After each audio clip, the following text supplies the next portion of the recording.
Hi friends, welcome to our channel. భారీ అంచనాలతో విజయ్ దేవరకొండ కథానాయకుడిగా తెరకెక్కిన చిత్రం కింగ్డమ్. గౌతమ్ తిన్ననూనె దర్శకత్వంలో వస్తున్న ఈ హై వోల్టేజ్ యాక్షన్ డ్రామా ఈ నెల 31న ప్రపంచవ్యాప్తంగా విడుదల కానుంది. ఇప్పటికే దీనికి సంబంధించిన ప్రమోషన్ స్టార్ట్ చేశారు. ఇటీవలే అన్నా అంటూనే అనే ప్రమోషన్ సాంగ్ కూడా రిలీజ్ చేశారు.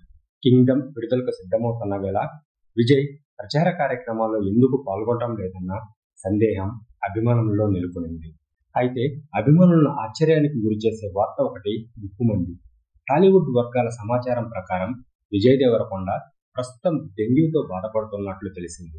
దీని కారణంగానే ఆయన ప్రమోషన్స్ లో కూడా పాల్గొనలేకపోతున్నారని సమాచారం. ప్రస్తుతం డెంగ్యూతో బాధపడుతున్న విజయ్ ఆసుపత్రిలో చికిత్స పొందుతున్నారు. జూలై 20 నాటికి కోలుకొని ఆసుపత్రి నుండి డిశ్చార్జ్ అవుతారని సినీ వర్గాలు తెలిపాయి. దీంతో మరో 3 రోజుల పాటు ఆయన వైద్యుల పరీక్షణలో ఉండాలని అవకాశం ఉంది. అయితే ఆరోగ్య పరిస్థితిపై విజయ్ కానీ ఆయన బృందం కానీ ఆసుపత్రి వర్గాలు కానీ అధికారిక ప్రకటన విడుదల చేయలేదు. దాదాపు 100 కోట్ల భారీ బడ్జెట్తో తెరకెక్కిన కింగ్డమ్ జూలై 31న విడుదల కానుంది.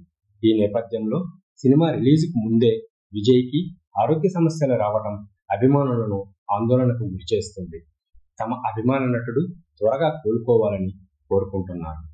గౌతమ్ తిన్ననూరి జెర్సీ వంటి ఎమోషనల్ హిట్ తర్వాత దర్శకత్వం వహిస్తున్న చిత్రం కావడంతో కింగ్డమ్ పై భారీ అంచనాలు నెలకొన్నాయి.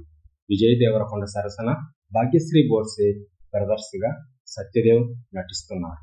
సితారా ఎంటర్టైన్మెంట్స్, ఫార్చ్యూన్ 4 సినిమాస్ బ్యానర్ పై సూర్యదేవర నాగవంశీ, సాయి సౌజన్య ఈ చిత్రాన్ని నిర్మిస్తున్నారు. అనిరుద్ సంగీతాన్ని సమకూరుస్తున్నారు.